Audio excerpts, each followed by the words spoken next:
PoK आणि पाकिस्तानमध्ये दहशतवाद्यांचे 9 अड्डे उद्ध्वस्त करण्याचं काम आमच्या सेनेने केलं। ज्या प्रकारे जम्मू काश्मीरमध्ये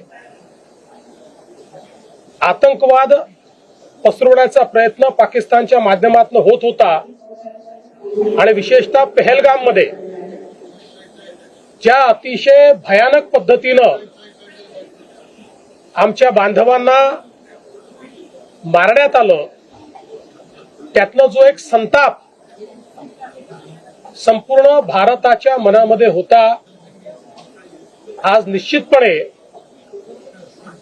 भारतीयांना समाधान वाटतं आहे। आणि मी विशेष आभार मानेन देशाचे प्रधानमंत्री माननीय नरेंद्र मोदीजी यांचे, ज्यांनी या घटनेनंतर स्पष्टपणे सांगितलेलं होतं की अशी घटना आम्ही सहन करणार नाही, याचं उत्तर दिलं जाईल आणि एक अतिशय सबळ अशा प्रकारचं ताकदवर उत्तर आज भारतीय सेनेने दिलेलं आहे। यामध्ये जे काही सेनेचं ब्रीफिंग झालं ते आपण सगळ्यांनी ऐकलं आहे।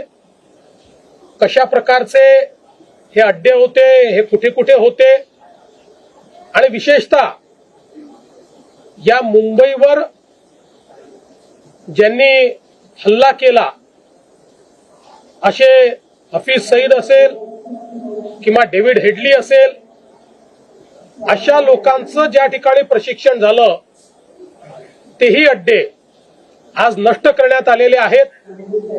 दहशतवादाच्या विरोधात एक प्रचंड मोठी लढाई भारताने या माध्यमातून केलेली आहे आणि हा नवीन भारत आहे, हा अशा प्रकारचे हल्ले सहन करणार नाही, हे पुन्हा एकदा भारताने दाखवून दिलंय। आणि म्हणून मी भारतीय सैन्य दलाचं आणि भारताचे कणखर पंतप्रधान माननीय नरेंद्र मोदीजी यांचं मनापासून अभिनंदन करतो, त्यांचे आभार मानतो।